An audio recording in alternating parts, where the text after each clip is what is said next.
Welcome to the Eclectic Gamers Podcast. Today is Sunday, October 30th. This is episode 179. I'm Tony. I'm Dennis. Yay. Okay. Yay. What's been going on? We got to do our intros. This is the big Expo spectacular episode.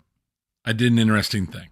So, back when the school year started, we took my daughter to this specialty shoe place to get her cross-country running shoes because, you know, they're like, hey, go get shoes. They gave us a list of places that have discounts for the cross-country shoes. And we went in, and they did like this little computer LiDAR thing that like scanned her foot to give us, they gave us like exact information on like her feet and let them do a better job of picking out the best shoes, supposedly, which she says they're the most comfortable shoes she's ever worn. So it's like, okay, whatever. Well, I needed new exercise shoes because my exercising shoes are like blown out on the side and falling apart. So I needed new exercising shoes. So I'm like, I'm going to go there and have them do the fancy stuff to my feet and let's see what they can find for me. I'll tell you what they found. They explained why I have problems with shoes. I have one foot that has a very high arch, one foot that has almost no arch, and one of my feet is almost, not quite, an inch longer than the other. Mutant. Probably because of the arch is so much lower. Okay. So it for one foot, they say I need a 12 or a 12 and a half, and the other foot, 13. And everything's triple wide. It's the triple E extra wide. So it was interesting. So that explains a lot of my weirdness on finding shoes that I've had. Why basically, depending upon the shoe, I wear anywhere from a 12 to a 14. Okay. Because it's trying to find something that works with both of my horribly messed up feet. Now, hopefully it also explains my ankle issues because of just how different my arches are. And I got insoles to help with my ankle problems. And it helped one of my feet, but not the other. Well, it's probably because the other one didn't need the same type of insole support that the one does because the arches are completely different. So I'm now in the midst of experimenting with changing that on that foot, and I've had less ankle pain. So it's made, running and walking and stuff better. So it's interesting. It is. I've got weird mutant feet. Yeah. So you're a freak. I'm a freak. Well, we all already knew that. But it turns out not only am I a freak, but I'm a freak of nature. Horrible deformities. They're terrible. Sad. It's sad. It's much sadness. But now that you know, hopefully things will get better. Yes. Maybe. Let's see. We'll see. You'll see. Possibly. I won't see. I mean, you could see. I take my socks off. Okay. You can look at my weird feet. Weirdo. They're tracking someone. I don't know. His feet seem different sizes. We're looking for some sort of carny. I don't know. Maybe it's time that I start an OnlyFans just for my feet. And only feet. Only feet. For my weird feet. You get all those. Do they tip on that or what is there? Is this a subscription? I don't know how that works, but I don't know. You'll get all the monies. That's the point. Yeah. I just show people my messed up weird feet. I just throw dollar bills. Creepy. Dollar bills, yeah. Just creepy. You'll stick a dollar bill between each toe. Each little mutant toe. No. Speaking of mutants and funding, I will go ahead and use this part of the intro to thank our latest Patreon members. We have picked up some more Patreon members since the last episode. And so at our high support level, we now have Danny. At our intermediate support level, we have Brian. And at our basic support level, we have Derek. So thank you very much for supporting the Eclectic Gamers podcast. And of course, occasionally, one of the things I have to do on Eclectic Gamers podcast is issue a correction. And I have to correct my correction from the last episode that was correcting the prior episode's statement. Ooh. It's getting weird. This was going to be the end of it. I ain't gonna, if I'm wrong anymore, we don't care. Not just I don't care. We don't. I've decided. You've decided for me. I have decided for all of us. You're rolling out the royal we. And not just you and me, but for the listeners too. They're like, we don't care, Dennis. No one wrote in on, I caught this myself, but okay. So last episode in the intro, I issued a correction and I was talking about how there wasn't a Jeff involved. We were talking about the Game Awards. Remember, Jeff Keighley? Well, in it, I mistakenly referenced Jeff Patterson being with the Pinball Industry Awards, and he's not. He is with the This Week in Pinball Awards. I think I just said Jeff, but there hasn't ever been a Jeff that I know of with the PIAs. So I couldn't remember if we've ever had a Jeff work on the PIAs. But anyway, I was speaking about This Week in Pinball Jeff, but in order to clarify that I didn't mean him for the Game Awards, because I miscalled the Game Awards the Pinball Awards. And so the cycle has just been rough. So no, I meant to say the Pinball, the This Week in Pinball Awards. And that wasn't the one I was originally referring to at all. I was talking about Jeff Keighley with the Game Awards. So I think it's all straight now. Maybe I don't think anyone cares, but I'm just trying to be accurate. So we're sorry, Jeff. Though, yes, we are sorry. Though I did hear on the Pinball Show last week when I was recording that with Zach Minnie that Jeff purportedly is not going to be involved with the Twippies this year, which would be a first. They've always had, at least as far back as I know, they've always had like a panel working on it. And so I'm assuming they'll still have a team putting it together. But again, that's one of those things like when I've been involved the last 2 years with the Pinball Industry Awards, and the number and people involved changed both times. And like Zach Minnie was not involved he hosted the award ceremony last year or earlier this year for last year's awards, but he wasn't involved in any of the planning because he didn't. I mean, it's a good recipe for burnout. I don't even know if I'm going to do it this year because I'm just like, oh my God, it is so much work. So it's never work if you're doing something you love. You think that until you start building in the skip logic for the voting ballot, and you're like, you know what? It is work, even if you think it's cool, it's work. In terms of stuff I've been doing, I've not gone shoe shopping. I have started to play Far Cry 6 though, so now I've been playing Fall Guys, Overwatch 2, and Far Cry 6. As I think I mentioned that I got Far Cry 6 on the last episode. I finally started it. So I have a pet crocodile, and he helps bite people. But I don't allow him to ride in the car, which I think is kind of like cruel, kind of mean, really. The 6 is the one with Giancarlo as the bad guy. Okay. Yes. So, and the crocodile. And 5 was the one with the religious extremist. Mm-hmm. They all just kind of run together. They in do. my head. Well, it's all go and clear these areas and, take up these bases and claim more territory. There's a formula. There's very much a formula. It's the Ubisoft formula, and it drips in far. In fact, there was a Far Cry. I think it was 4, which then they did Far Cry Primal, which was the same map. They just made it like caveman times.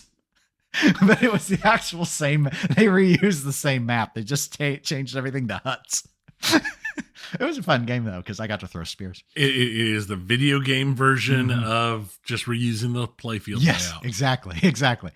Now, speaking though of thanking our latest Patreon members, I guess we might as well. Okay, so we've been asking for ideas from people on things that they might like to see. I've not made any promises on additional items to give to Patreon people, but I've been trying to do things like we got them a baby's first. I might have something based off of today's episode that I'll provide audibly for them, that we will provide audibly for them. You don't know about this yet, but it'll be smooth. Don't worry. It's not, it's going to be easy. It's weird. I need you to read this. Yes. I need you to read this script. I mean, I'm pretty sure this is, no, that's just straight porn, Dennis. Well, sure. Why not? But it's your feet porn, so it's okay. So the ball quivered in the trough, just waiting for the plunger to strike home and slam it burning hard onto the field of play. That's pretty good. Teak. Mahogany. So anyway, one of our Patreon members, we've seen people say, how about you guys start playing games you guys would not normally play? Or how about you do talk about the movies or some of this is stuff we suggested and they're all like, we don't want to hear that. We had someone this is your fault because of your walking stories, and this shoe thing isn't going to help. Everything's my fault. It's your fault. It was like, hey guys, I really think you two should do a 5K. I've already done a 5K. I know Thank you very much. Tony has done a 5K. I have not done a 5K. guys should do a 5K. This is one of our listeners who is, I won't name him, but he is a marathon runner. So I'm not running a marathon. Yeah, no. Yeah, I'm not running a half marathon. I don't even think I'm going to do 10K. At some point, the training takes over your life, which, hey, if that's something you guys like, that's fine. So anyway, he's like, hey, I'm giving you this so that you guys will do this 5K. Well, Tony and I did talk. Tony, as he's spoken on before, his eldest daughter loves running. It's like, and so he told her about this idea. And my understanding is she was very enthused at the idea of us running a 5K. Jumping and squealing happened. Okay.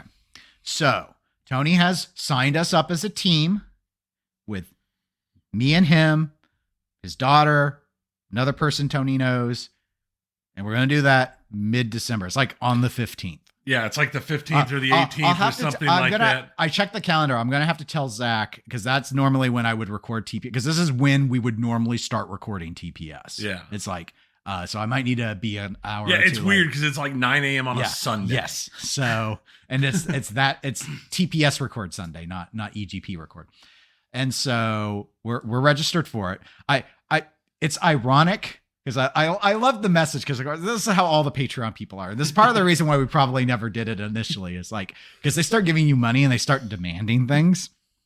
They're like, hey, you guys, I'm giving you this support so that you can. And to be fair, this individual is supporting us at the highest tier level. Yeah. But that said, it would be over half a year worth of payments before it would even cover the registration fees for just you and me. Yeah, but it's still worth it. But we're still going to do it. So it'll be fun. So I have started. I'm trying 3 days a week to traverse 5K on foot. That's what I'm to train for it. To get right. You know, I'm not going to be setting any records here. No, all you need to do. I will try and run it as best I can. 29 minutes to complete it in 29 minutes. Yes. Isn't that like a? See, here's the problem. That sounds way too fast. Is my daughter demanded that I run the whole thing. And when I got done laughing at her, I told her I'm fat and I have permanent injuries. And there's no way I'm going to be able to run this at her high school level cross-country pace. Right. So I told her you'd do it with her. So congratulations. You have to run the whole thing at a high school cross-country runner's pace. I don't think I can do that. 40 plus years old. Yeah, I don't think I could. I looked online, like the average for my age group of a 5K completion would be somewhere, I think, between 32 and 33 minutes, which I'm not sure I can do that either. We'll see. Well, now I did try and jog the entire thing. The second time I tried to do a 5K circuit, and I couldn't. I got over 2 miles. Well, that's good. But here's the thing. I was jogging so slow. It's like doing the old man jog because I compared with my little Google Fit thing. My pace with jogging and walking is faster than that. So it's probably smarter for me to, I will say, so the route I'm going, because I just do a circuit, is, I don't know. It's actually a little more than 5. It's like between 3.7 and 3.8 miles, somewhere in that range. And so that's just the route I've been taking in the mornings. And so it's like, I don't know. I have gotten mile 1 under 9 minutes, but I fall off like off a cliff at that point, and go, and I'm just, once I start, and everyone probably has their own rule. And I should say, while I don't have any problem doing distance, I hate running. I've always hated running distance.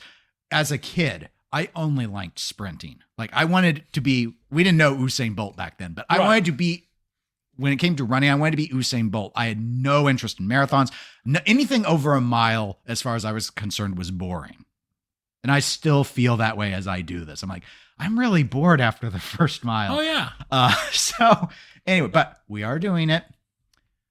Tony's eldest is very happy. No, I mean, I haven't collapsed yet doing it, but sometimes I'm just like, once I start breathing in and out of my mouth, I'm like, I'm going to walk until I can start breathing in through the nose again. And then I try and pick it back up. And the best part is it's probably going to be like 4 degrees when we do this. Yeah. And when I mentioned it to Tony initially, he's like, oh yeah, no, but we got to train and stuff. We can look for some time like in the late spring. I was like, the Patreon dude says we have to do it in the next 4 months. And so he's like, okay, there's one on December 15th. It's the Santa run. What's your shirt size? That's how it is. So anyway, so we'll share some information on that after, a photo or something. I don't know. We'll put some stuff on the it'll be fun. FYI, that's what we're doing. So guys, quit demanding more stuff because Tony and I are very exhausted right now. He's got to deal with his mutant feet thing, and I have to deal with the fact that my lungs hurt constantly. We'll have to see. We'll figure something out. Yeah. First day I did the 5K circuit. It was really cold. This was like 2 weeks ago. And I was just like, oh my God, I'm never going to be able my lungs hurt so bad. I'm looking up, do I have exercise induced asthma? Cause this really, really hurts. Hasn't been as bad since. Yeah. It was because it was cold. You really need something. You need a face mask. They're like, yeah, when it's cold, you're just dehydrating your lungs. That's what it is. Yeah. It's like, okay. So anyway, that's what we're doing. So now let's get into what people actually want to hear. Because we're 16 minutes in and they're like, oh my God, these guys. So pinball. They loves it. No, they don't. They hit the 30-second skip button. I know because they tell me. I hit the 30 seconds. Like I need to know every time. I don't need to know. I don't. You know what? Listen to someone else. We don't care. The another thing we don't care about, Pinball Expo. I say that because we did. Oh, ouch! Burn. Wow. Hashtag burn. Because we didn't go. No, we didn't go. In fact, we knew we weren't going pretty much while we were driving back from last year. Yes, we did. Which was approximately a year ago. It was. I just got the timeline notification on my phone. It says, hey, remember last year you were in Schaumburg? Wow. Which TPF does now have the passes available. I have not purchased mine. I haven't purchased mine yet. But we have the hotel room booked. Yeah, that's the important part. Yeah. Okay. Lots of people. I mean, I've lost track. The number of people who have contacted me saying, Dennis, it was way better. It was way better. Dennis, it's, I don't know if they would say it was good or not. See, this is why I'm going to throw a little bit of salt in on this. Here's the problem with everyone telling me, all right, let me concede that the as far as I've heard, everyone who went to 2021 and 2022 says 2022 is better than 2021. So I'm not debating that. That said, many of the people who are, I don't know, harassing me about this live in the area and they have a vested incentive to try and make everyone come to their local show. So if you live in the Chicagoland area and you're trying to convince me that Expo was good, I'm already ignoring you because your bias is so blinding, you would never say anything negative about it anyway, in my judgment. And my judgment is the only judgment that matters right now. Also, if you're one of the Chicagoland people who tried to say that Malort is something that is acceptable for human consumption, we already know you have terrible taste and you like to be They're hurt. Just proud of it. They're just proud of their shame. So the main changes that sounded like went over very, very well with Expo were they mixed together the vendor hall and the free play section. When we went in 2021, they were demarcated and the vendor section had very short hours compared to the free. It was barely there. Right. So there was a better blend of that. They're all mixed together. So you had more time. The vendor area was the important area in 2021 because that's where all the new games were. All of them, other than a little row of JJPs. So that was a major highlight for a lot of attendees. Another thing is if you wanted to attend the seminars, there was no longer a charge to going and sitting in on the seminars, versus just sitting right outside the seminar and watching it for free on Twitch, which you could do in 2021. So those were two very, very good, very, very major changes. Now, I've already let Zach know and others who listen to the Pinball Show that I will not go back to that facility unless I have a hotel room in that facility. Oh, yeah. And because we have big 5K Patreon money, I also said I ain't queuing up and fighting for that room. It needs to just be given. I'm not working for it.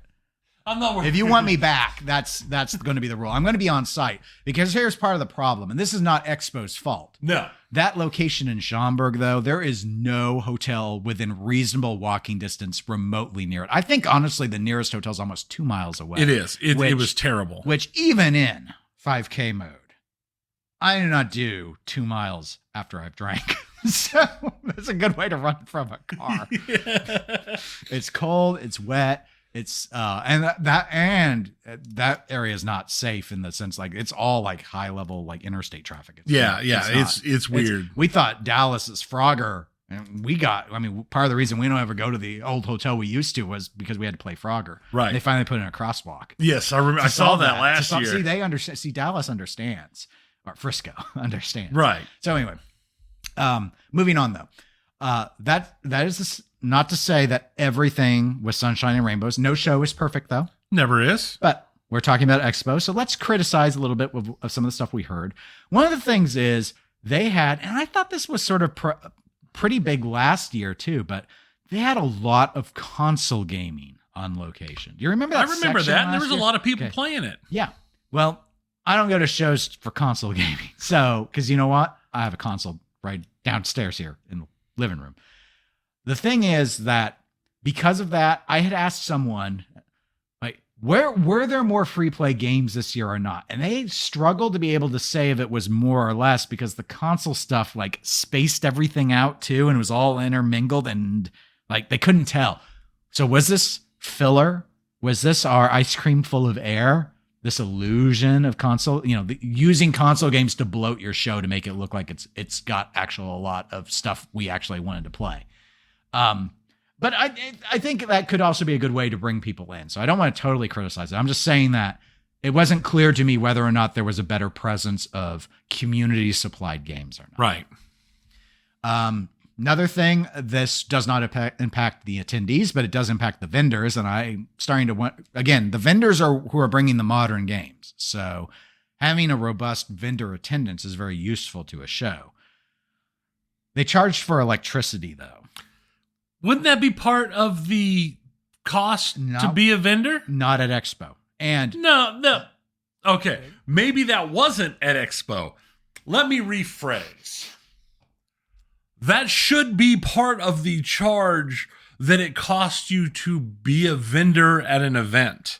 Attending said event, becoming a vendor, paying your whatever it costs to go into the event should include everything, including electricity. Are they going to start charging for air? Are they going to start charging for... Oh, well, you paid to get into our event, but we need you to plug into this electrical meter to tell your electric usage. Also, the flooring we've put in place here is on top of a scale. So we're also going to charge you per pound per floor space usage. I mean, that's crazy. I was a little surprised. Now, again, talking with Zach, who did have a booth, he did pull his contract, and it did specify that in fine print that electricity was not included. They didn't know that it was going to be $300 more on top of the booth cost. Are you what? I believe it was $300. And last year they had the issue with getting connected to the internet, and this year it was the electricity gate. $300. If I'm remembering correctly, for electricity. I mean, that sounds.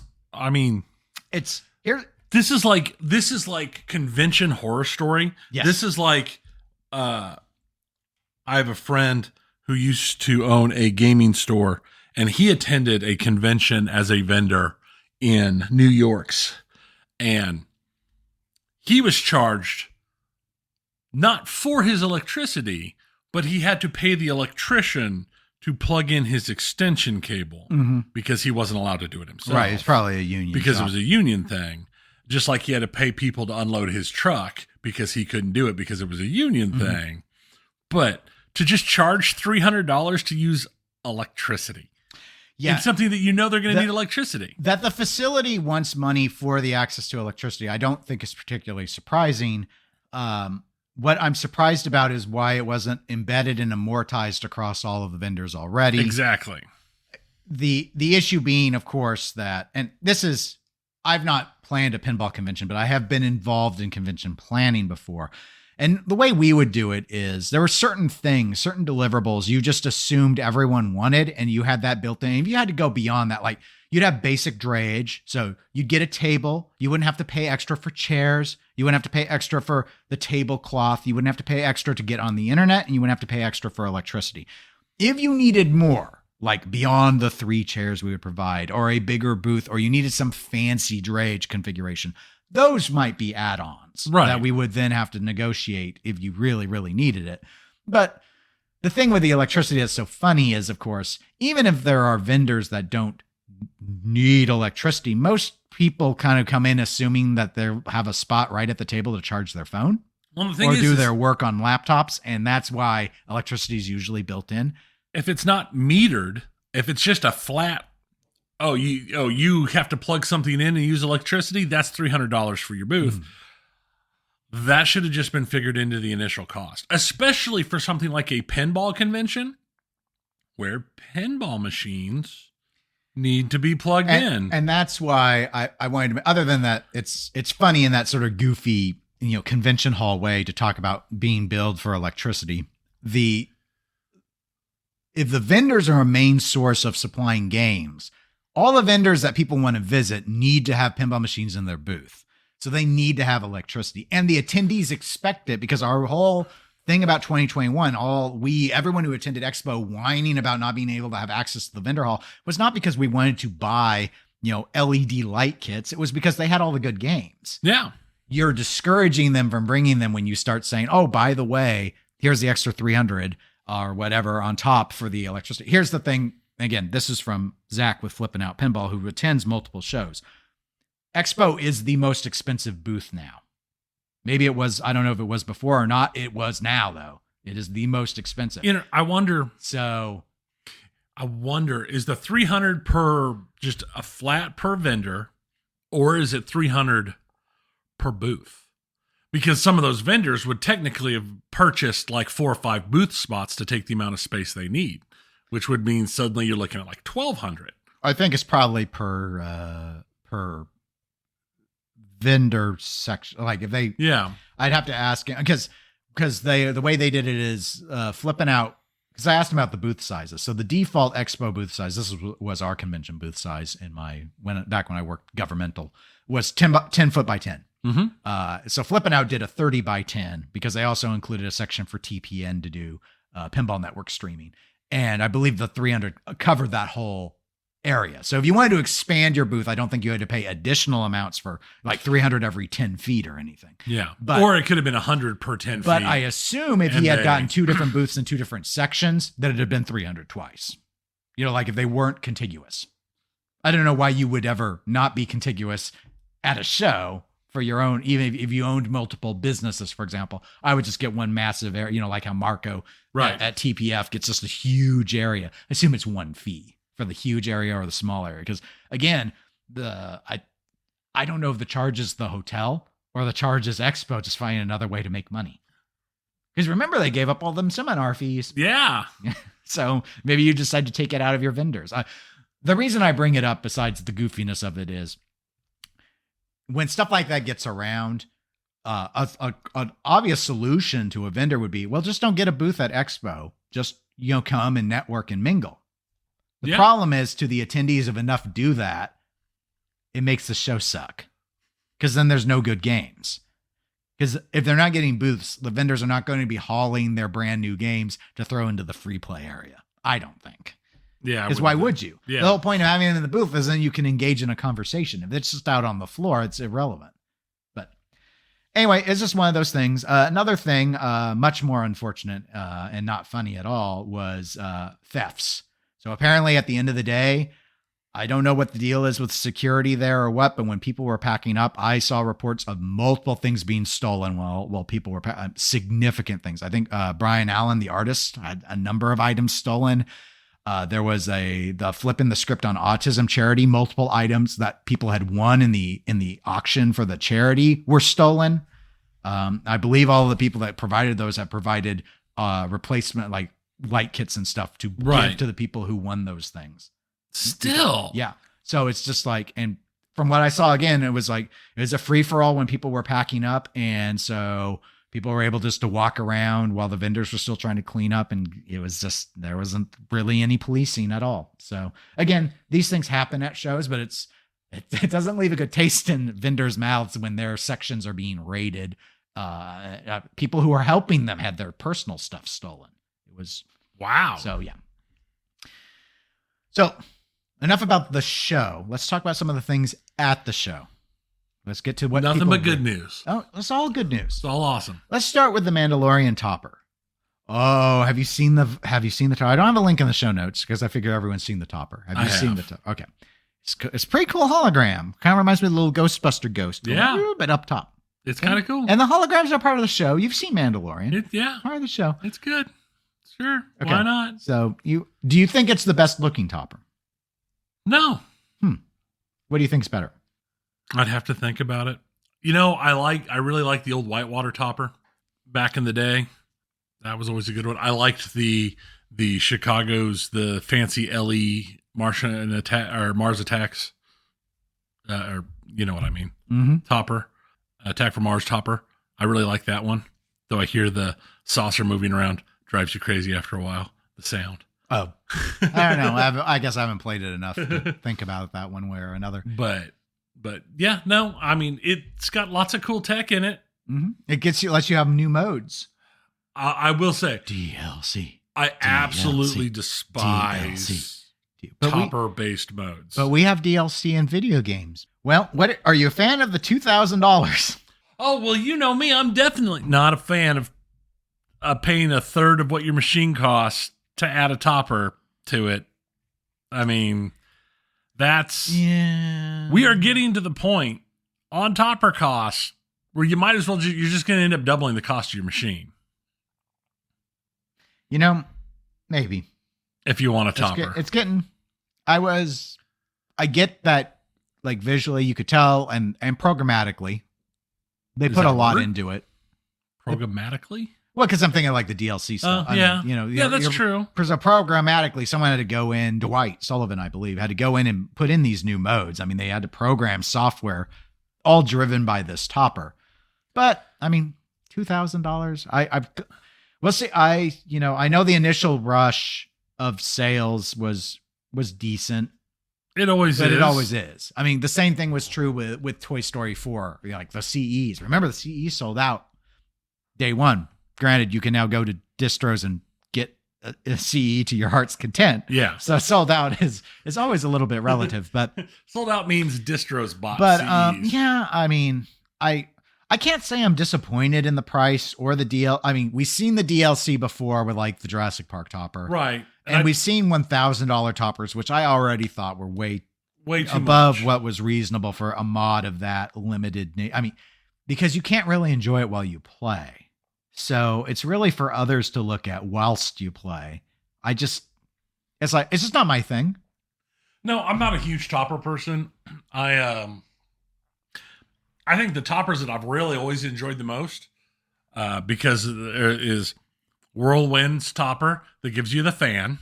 Mm-hmm. And then like the toppers on TNA and High Speed, which are just the beacons that go nuts at certain points. Mm-hmm. It's just an attention grabber. I think everything else is it's window dressing. It's the extra pinstriping on your car. Sure. It's but when it starts getting to the point where it costs that much, it's just crazy to me. Yeah. And I still don't ever like having it as a mode that, you can only play this mode in the topper back version. My understanding is with some of the prior ones, like the aforementioned Jurassic Park topper, when Insider Connected came out and the kits were released, the modes became available because there were achievements for those modes. But in this instance, I haven't heard that they're going to do that. So this could be a way to try and funnel people into buying the topper. I don't think there are very many people who, unless they're already topper people, are going to bite at, let's get for some progressive mode stuff and spend $2,000. Right. DLC works on the video game side in part because it's affordable. It can be frustrating, but the argument has often been by the game developers and publishers, of course, is, well, this is additional work beyond the base game, so we deserve additional money. I think a lot of it in their instances were driven by, in video games, there was very much a sense that we couldn't move the pricing past $60, or there was a desire not to for a very, very, very long time. And so the way around it was by selling DLC separate. $2,000 ain't $60 to $70, and it's not a $10 to $20 DLC. Right. So that's the issue. But Anyway, I think it looks cool. I would never be in the market for it at that price. But and here's the thing: if you have it and you sell your machine, do you tack $2,000 onto the machine that you're selling because you've got a $2,000 topper on it? Maybe. Is that enough to make somebody grab your machine over a cheaper version that doesn't have the topper?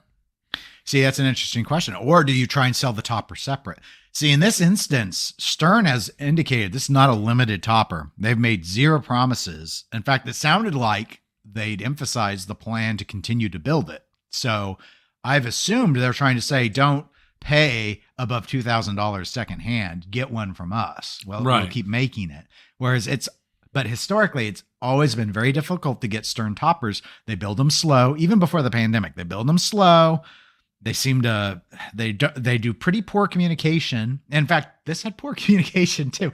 One of the interesting things about it was, again, hearing it because I podcast with a distributor, hearing it from Zach and finding out like the distributors found out about the topper when everyone else did, when the trailer dropped. The distributors initially didn't have any high quality photos from Stern. Zach, to populate his website, was playing like their 720p YouTube video and taking screen grabs to throw it. Stern did eventually, I laughed quite a bit when I heard that, did eventually send them photos, but it's like, they want to put it on the site immediately to get as many sales as possible. I mean, they're in business to make money. Why are all the ducks not in the row lately? It just seems like ever since it does Bond, seem like it. It's like, it feels like, did they turn everything over to a new crew at Stern? Well, I wonder if they're not having some PR issues where there's been, changes inside their PR crew level at a point where there's maybe some institutional knowledge that's been lost. Maybe. Or if things they're attempting some new things and it is letting some of the old standby things that everybody knew are just not there or not being thought about as they concentrate on other stuff. I don't know. It's weird. It seems like a series of major PR related stumbles for Stern when typically they've been one of the best when it comes to the PR stuff. Yeah. And that makes a lot of sense to me. And unfortunately, it's difficult to know. I mean, if there are changes or even if there are personnel changes. I mean, remember when Lyman Sheets left Stern, we didn't know for 6 months. Yeah. Because he hadn't said anything broadly, publicly, and Stern sure didn't announce the loss, which, I mean, I don't blame them. Right. When you lose your greatest programmer, it doesn't look good. It doesn't look good. So anyway, the sad to me, is the biggest news out of, because the Mando toppers were at Expo, but that's the biggest news out of Expo. You could say that Bond should be the biggest news out of Expo, and of course your mileage may vary because Bond was there. They did have pros and premiums available for play. Reports were mixed.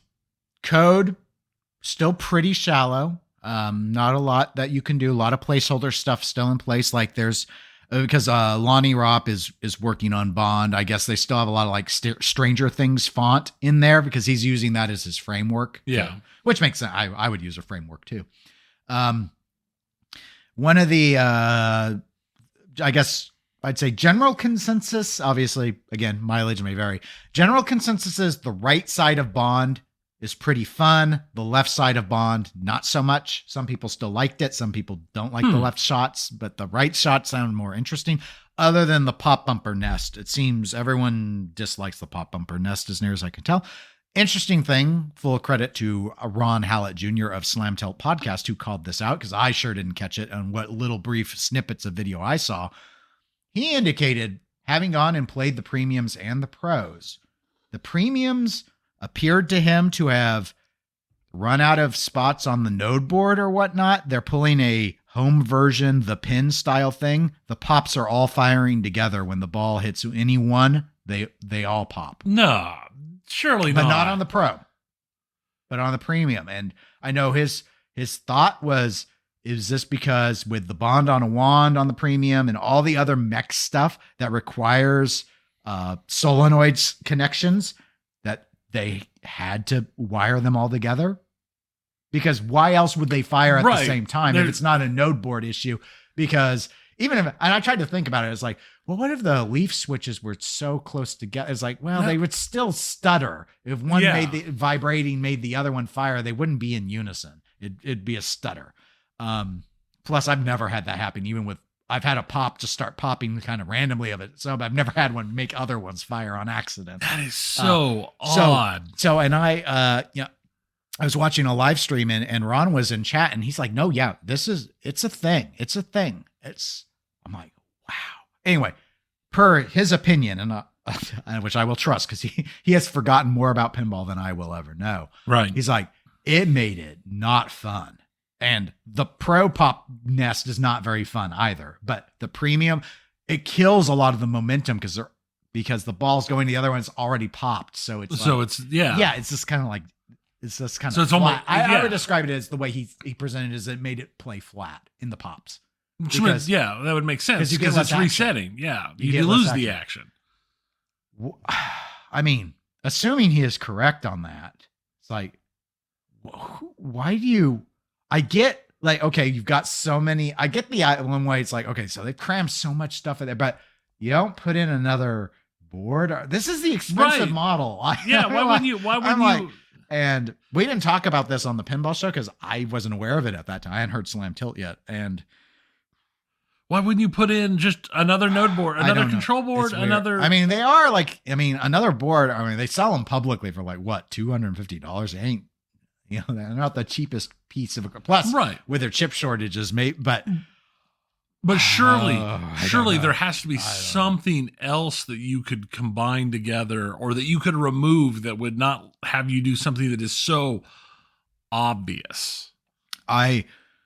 Based not just off of that, but factoring that in, if true, and I have no reason to doubt it, but if true, plus the bond on a wand doesn't seem to be able to physically swing like all the way across the playfield. It basically goes to where it can drop on the target. It's like, I don't know why you wouldn't get a pro with the like dead pop nest coupled with mech that sound. And honestly, when I first saw it, even with the Rescue 911 approach, looked kind of boring. Yeah. And you get the Austin Martin Vuck on both. And that's like the coolest part. That is the coolest. I'm like, so you give up the physical ball lock at the rocket. Okay. Which, that is a thing, but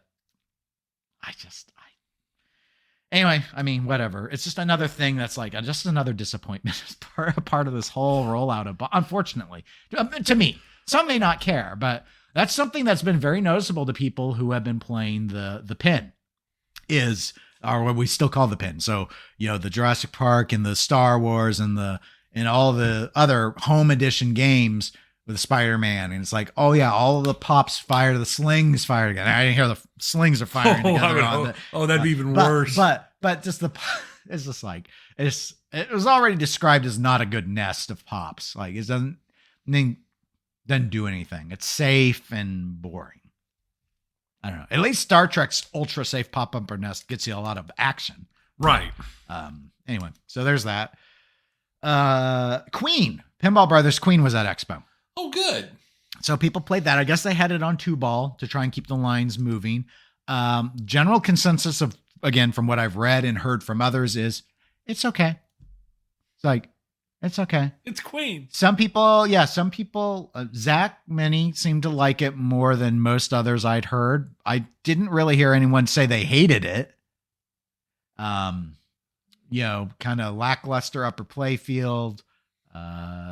Some people thought it played better than Alien, but it is a standard body, so that might help with that. Right. I would think it would. And still playing better than Alien. That's not saying much. The biggest criticism I've probably heard from those that identify, and again, at shows it can be difficult to hear, but that the call outs were pretty bad. Like they got some band members to do the call outs, but it came across, and I think that, again, I have to credit Ron for this because I think I heard this on Slam Tilt, but you could tell they weren't coached. So they don't like jackpot and stuff, like they're said unenthused. Jackpot. Ooh, jackpot. Try jackpot. It doesn't even have that much energy. No. It's like listening to an audiobook from the 90s where you still hear the breathing and then everything's just very flat and monotone. I was going to say, John wept. Early anime dubs. Oh. Where it's like, I don't know they were quote unquote voice actors or not, but you could just tell like no one cared. Like context was not conveyed or no one cared or what. It's just like this was back, and this is where everyone got all snobbish and said you had to watch everything in subs. That comes from the history of having really crap dubs. Yeah. When dubs got good, subs made no sense anymore because you spend all your time reading instead of watching the animation. But I digress. Magic Girl. It was there. The working Magic Girl. How was it working? I heard it stayed up pretty much the entire time. They did have to stop play at some points because ball hangups would still happen because it's a layout. It's a bad layout. Yeah. Though I general consensus again seemed to be that as a layout, it's better than Raza was. That Deep Root was making. So which was a latter iteration of what John was working on. It's better than Raza. It's okay. It's just crabs, not chlamydia. Yay! Is clap not chlamydia? I now need to. I said crabs. Oh, crabs. Oh, thank you. I thought you said clap. I did. Okay. Or no, I said crabs because I was thinking the other. And then I thought they were too close together. So I went with the whole. It's like, gosh, I'm trying to keep my. Come to the Eclectic Gamers where we randomly discuss STIs for some reason. That's right. Well, it's a relevant on a public health front. So yes, we're about public health. Actually, technically, we are both kind of in public health, just in different portions of it. Nope, and I'm wrong. Okay, clap is gonorrhea. Ah, there we go. So there. All right. So it would have you'd have been different diseases no matter what. See, you just knew that innately. Just innately. It's your background. You know all the slangs. You know all the. Okay, so there's that. Those are all the main items I was gonna point out on Expo. Though I will say a special congratulations to Jake Danzig. You and I know Jake. He was actually in town recently. We weren't able to meet up with him, but first place for best homebrew pinball game was Dukes of Hazzard, which he's been posting about a lot. I know he's been involved in that project for a lot. It does look good. I watched Dukes of Hazzard growing up as a kid. Like it didn't have FM. I had an AM only Dukes of Hazzard radio as a kid. Yeah. And it was in the shape of the I don't know if it was in the shape of the car or a building or what, but it was a weird little radio I had for a long, long time. I think I finally threw it away, but I don't think I have it anymore. So that's all the main stuff I had about Expo. I didn't know if you had any other items you wanted to touch on with it. No, I think that touches all the major Expo-y things. Okay. Well, then we'll tear through the rest of these hopefully pretty quick. Spooky Pinball. So they had a pretty big announcement here just a couple of days ago. They've brought in a new programmer, Matt Kemp. He's come in to finish up Halloween and Ultraman. Now, the announcement post was funny to me. I don't know if you saw the announcement. I did not see it. The announcement post was really funny because I think they had originally hoped to have a major update to Halloween and Ultraman out before Halloween, like this Halloween, this October 31st. But the way it's phrased in the write-up, I had to read it multiple times because it's like stated, I should have loaded it up so I could quote it to you, but it's basically like, we're really sorry that we weren't able to make Halloween, the way as great as we wanted it to be, or it's like they're phrasing it as we're sorry we couldn't make the Halloween deadline for this great update. The way it reads is, it sounded like they were admitting, we're sorry that Halloween will never be a good game. That's how it sounded. It's how it sounded. Well, it never will be a good game. I may try and pull it up here while we're discussing, but now I think I can't remember where Matt is based out. I think maybe New Zealand. I apologize. I suppose it doesn't really matter. I'm not quite sure what else he's worked on, but I think for a lot of people that have wanted Halloween and Ultraman to get to the next level and have felt like it's just not doing it. But okay, so I've loaded up Spooky's page. So they've noted he's been programming for over 2 decades. So he's very experienced as a programmer. And I don't know if he's worked on any other pinball projects before. Okay. Here is the quote of the line that I was referencing. The update isn't going to quite make Halloween as we wished. I think they meant the date. Right. Yeah, but it's just like they're kind of the way it sounds. You gotta pause for a It second. sounds like, well, we really wished Halloween was going to be, good. And Yeah. Even Matt can't change that. I'm sorry that there is no code that will make Halloween what you wish Halloween was. Yes. So anyway, but big news. Big news. So other big news. Chicago Gaming Company. You mentioned liking their Attack from Mars topper earlier in the show. Well, according to Nap Arcade, and I do have a link to this article in the show notes, the Cactus Canyon Remake LE, which I thought I had heard was at Expo. Not positive. I think it was. I think I'd heard that. Well, anyway, if you had ordered one, it's delayed again. Why? The delays on it have always been the topper. Right, but I thought they had all the stuff and the toppers were coming and then they were going. I thought that announcement came a short time ago. We had talked about that the toppers were good and everything's good now. What's the delay now? I don't know. But it's going to be from the date of this recording over a month. So over a month delay. We're well over a year from people putting money down for this remake. Yeah. As the super fancy version of this remake. Yeah. I don't know. I don't know. Maybe Pulp Fiction's slowing them up. I don't know. I don't know. It's weird. It's strange.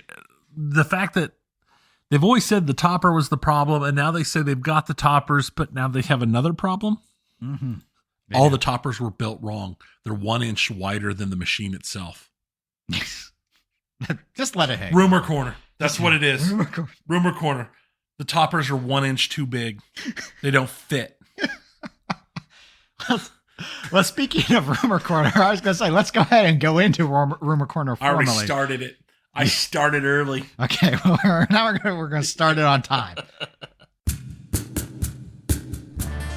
Rumor Corner. Rumor Corner. Rumor Corner.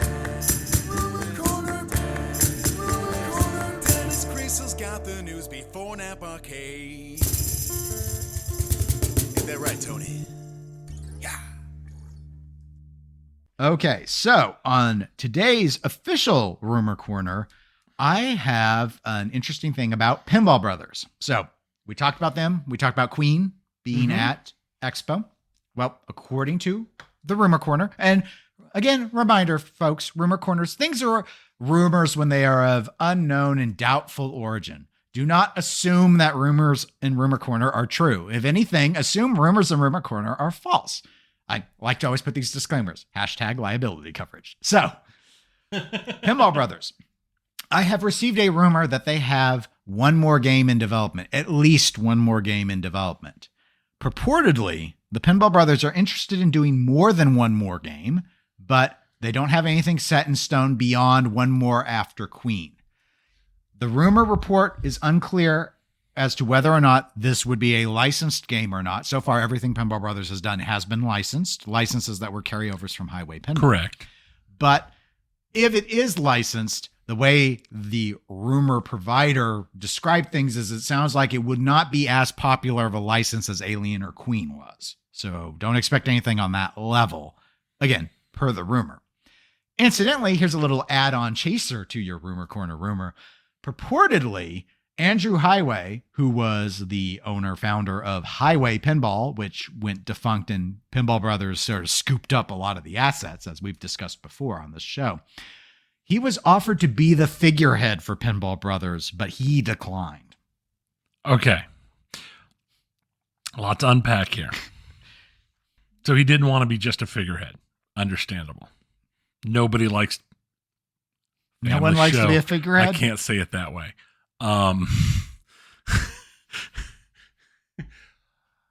Okay. No, that's fine. I understand. He just wanted to take his ball and go home. He wanted to cut his losses. Whatever. He had hydrofoils. It's fine. It was perfectly understandable. Hydrofoils.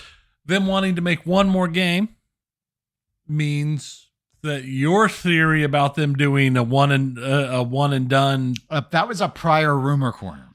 Yeah. Okay, Yes, it goes directly against. It goes directly one against. One of these rumors is not true for sure. Now, this is, we can guarantee one of them is not true. Yes. Quite possibly both of them aren't true. Somehow. It's Somehow. entirely I don't know. possible. I don't know. We could be completely Look, it's wrong. Rumor Corner. Right? You know what? This ain't Truth Corner. I'm just going to call it RMS Titanic, the pinball machine. It's the one that sinks the company. Those poor people. Yeah, I don't know.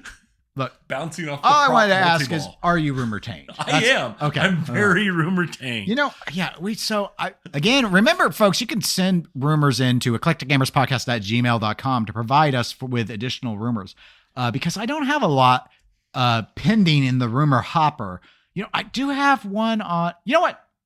I'm going to do a rumor corner just for the Patreon people. We'll put this part in separately, Okay. but I'm announcing it here. So people join our Patreon if you want to hear the rumor, because I get some rumors that are actually about individuals, about people. And that's tough for me. That's weird. Because even though I'm fully declaring that it's a rumor, could totally not be true. When it's talking about individuals, don't really like doing it.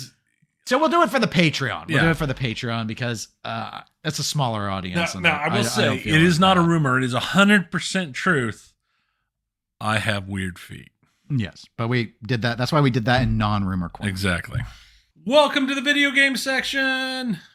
To show, right off the bat, just how popular video games are, Steam has twice in recent weeks broken their concurrent record of simultaneous players on Steam. First, they broke 30 million simultaneous players, and now they're up to 30,044,046 simultaneous players at one point earlier this week. Wow. So, Steam use, PC gaming is growing.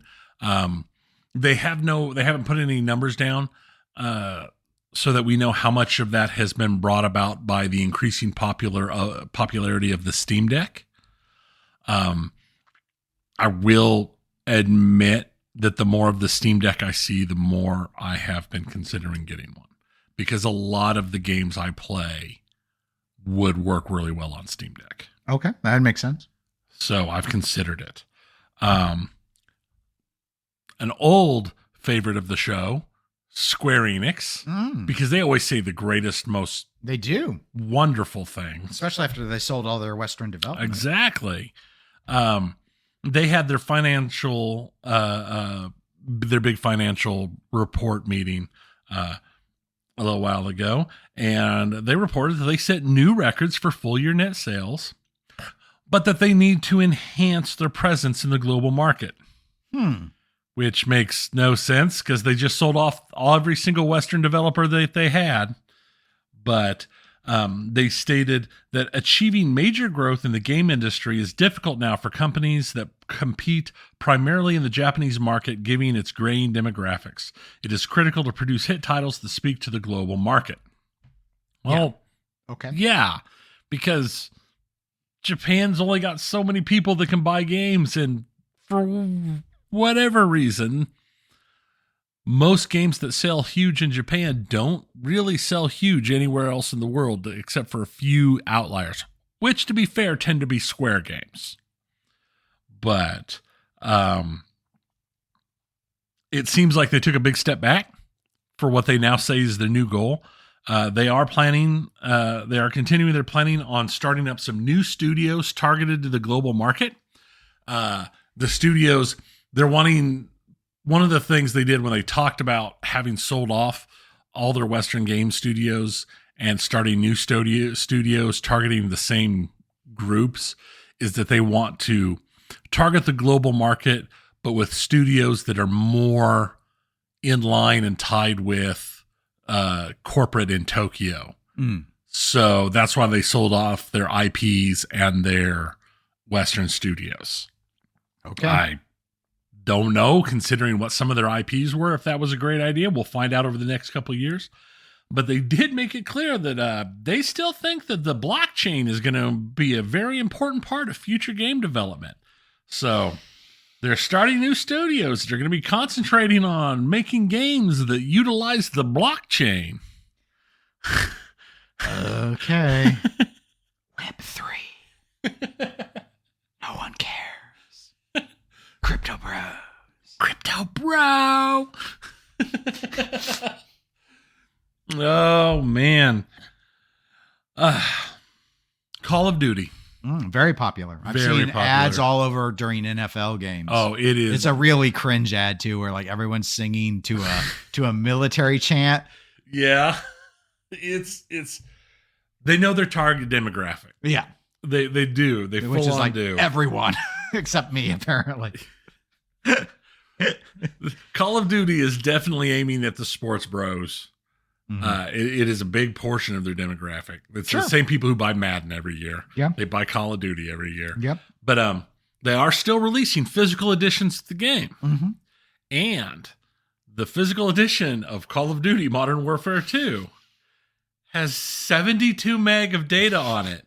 That is basically a link that when you hit install on the 72 meg of data, logs you into the servers to download all 150 gig of the game. That's funny. That's right. For context, our very first family computer was an 8086, came with a 40 megabyte hard drive. So this is just a little bit too big to put on that. Just a little bit. little too big. Just a tiny bit. See, I remember, and Dennis can recall, there was a point in time where I hated Steam. Yes. Yeah, this is way back. Back when Steam first started, and you had to be online to play on Steam. But one of the things that had really angered me at Steam was I had bought a game, and when I put the disc in my computer, all it did was load up Steam and download the game. Mhm. There was no game on the disc, and that angered me so much that I pretty much avoided Steam for several years until now. And now that I'm okay with digital downloads of games, I own everything on Steam, to the point where things that aren't on Steam I tend to not care about. But it's humorous to me that they're doing this big ad, they're doing this big push. They're, oh yeah, with physical media, and the physical, it's nothing. I mean, and at this point in time, I can understand if the game itself, if there is no game, if there is no playability on the disc, why would you even bother to buy the physical version? I mean, to be fair, with Call of Duties, the multiplayer is the goal, so you're going to want the digital version. But anything with a single player capacity, you should still be able to play it without an internet connection. Mm-hmm. But we've kind of moved beyond that. In consoles, PCs, everything anymore, you have to have online connectivity to be able to play games. Even with I know some of my daughter's games on the Switch, you get the physical and you put it in and it'll do some. And the first thing it does is go, oh, hey, we need to do like this massive update. Yeah. So, Phil Spencer from Xbox was speaking at the Wall Street Journal Tech Live. And he said that, and I quote, we've held price on our console. We've held price on games and our subscriptions. I don't think we'll be able to do that forever. I do think that at some point we'll have to raise some prices on certain things. But going into this holiday, we thought it was important to maintain the prices. So coming so quickly after PlayStation did their increase of prices late this summer, it sounds like Microsoft is probably going to be following suit fairly quickly. But they might just be waiting through the holiday to try and get some more segments of the market. Right. Would be my guess. With the cost increases of everything across the board, I'm not wholly surprised by this. I was more surprised that they haven't increased anything but yet, considering how much everybody else has. I'm assuming, I think you're right. I think they're probably still trying to shore up from the damage of the launch of the prior gen, where they just lost a lot of market share. Right. And this is a good opportunity for them to try and, they're not going to pass Sony, I don't think, but they can make it close again like it was in the Xbox 360 PS3 era. Yeah.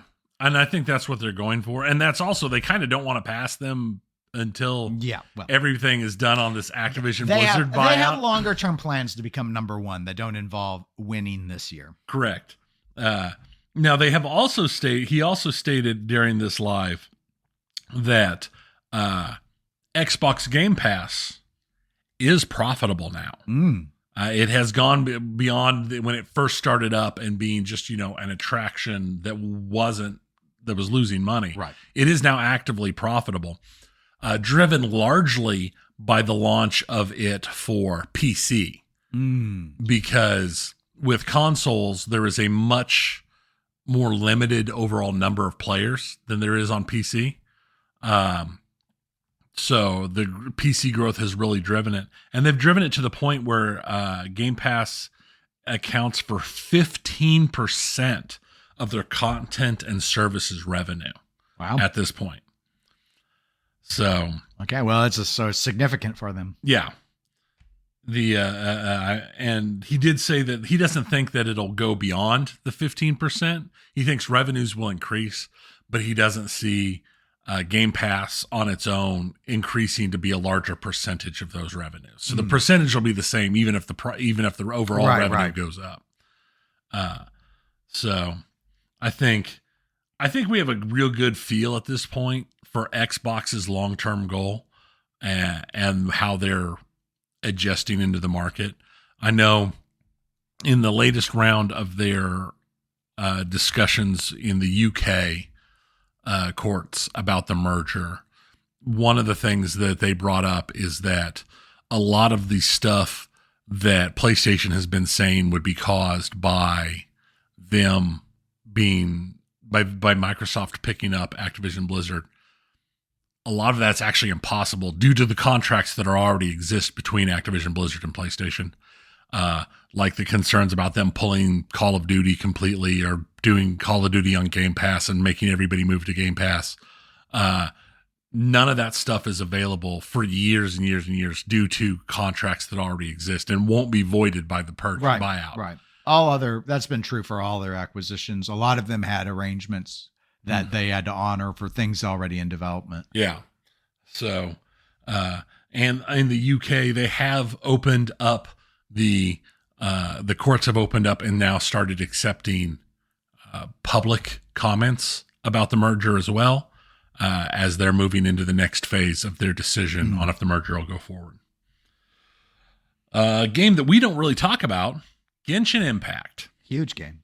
Huge. My daughter plays it. She loves it.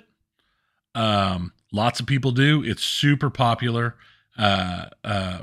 It has suffered a massive data breach, possibly bigger than the data breach that hit Rockstar.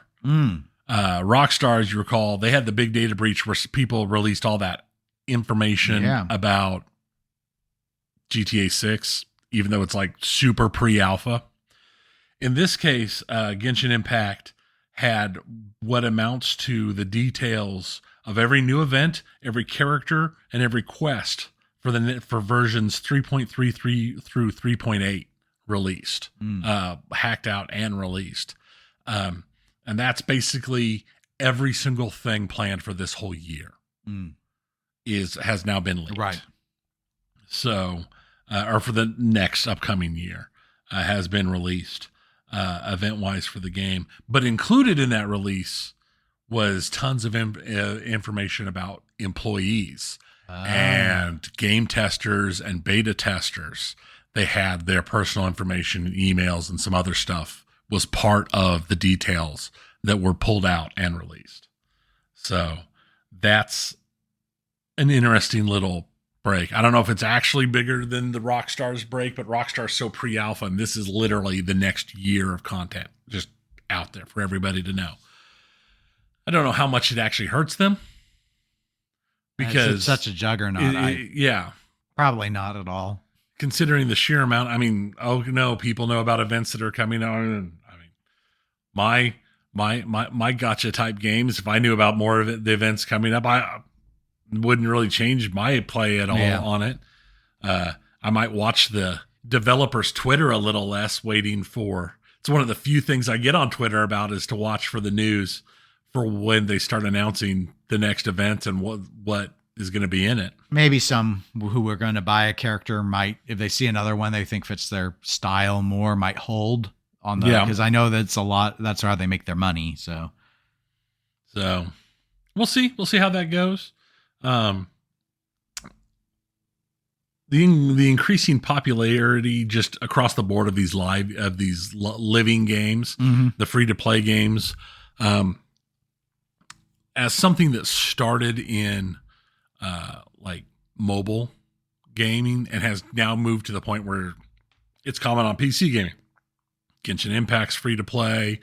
I've played some of the new Gundam Evolution, which is free to play. Overwatch 2 is free to play. It's interesting how many things, like the Call of Duties, they have the Warfare or the War Zones, which are the free to play versions. They're becoming so major and such a primary call of most gaming that it's doing interesting things to how companies handle gaming in general. I thought it was I had thought it was strange when Overwatch had first made their announcements that they were taking Overwatch 2 and going free to play. It seems to be working out for them, but they need to work on their moderation.